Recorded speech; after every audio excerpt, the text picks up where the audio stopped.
So rabid PlayStation 4 fans have once again managed to make the news this week after it was announced that No Man's Sky had been delayed for 7 weeks. Which, I mean, really isn't that long considering how long this game's been in development for, how long it's been marketed for.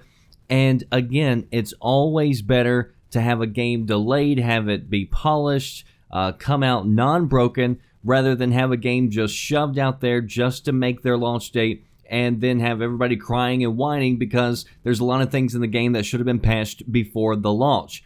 So, Kotaku originally reported that No Man's Sky was going to be delayed, and so they labeled their story as a rumor because up until that point, it hadn't been officially confirmed.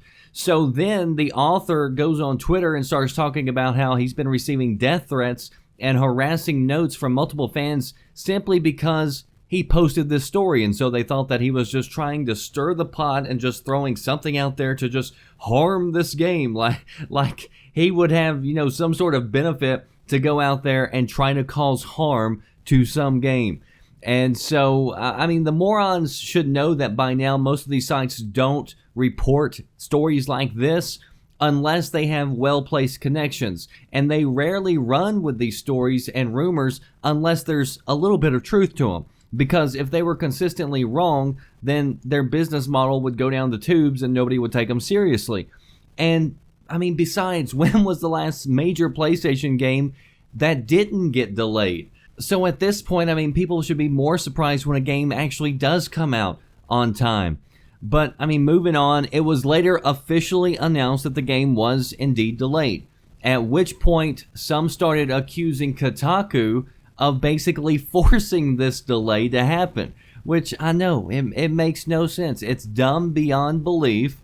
But, I mean, we are talking about really dumb people here. So they think that because Kotaku wrote an article, they forced Sony or whoever to actually delay the game so that they would end up being right. I mean, it makes no sense whatsoever.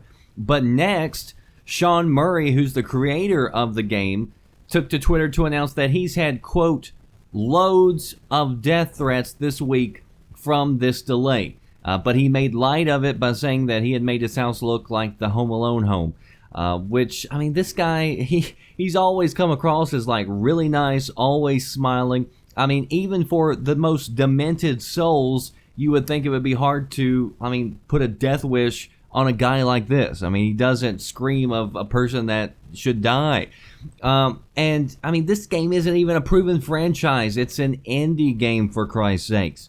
And you kill the guy in charge, it's probably not going to speed up the production. And looking at all the gameplay also so far, I mean, this isn't like some violent game either. It's like a super really chill game that doesn't focus on killing and blowing stuff up, it doesn't seem like. So again, it's not the type of game that you would expect to draw out the violent psychopaths.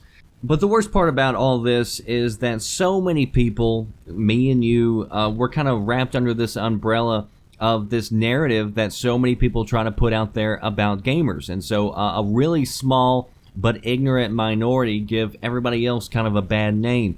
And so this feeds right into the narrative that gamers are just a bunch of basement-dwelling virgins who can't control their anger and are the very definition of losers.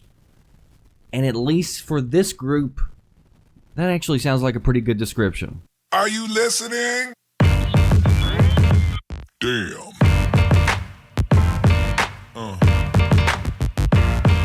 Yeah.